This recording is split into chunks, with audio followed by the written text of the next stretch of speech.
আমি বুঝুম বুঝার লোক তো আছে, আইসা পড়েন।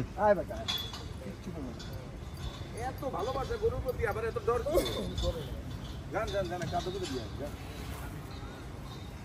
কালকে বলা বুয়া দিছি হ্যাঁ হ্যাঁ বুয়া মানে কালকে বলে সারা বছর কম কালকে না আমরা তো রোজ খাও সব তো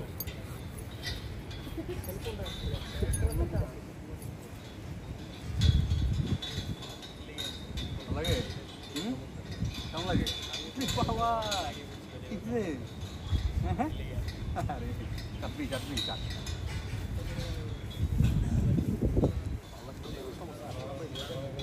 ওইটা দিয়া এর আমি কাপাই দিবি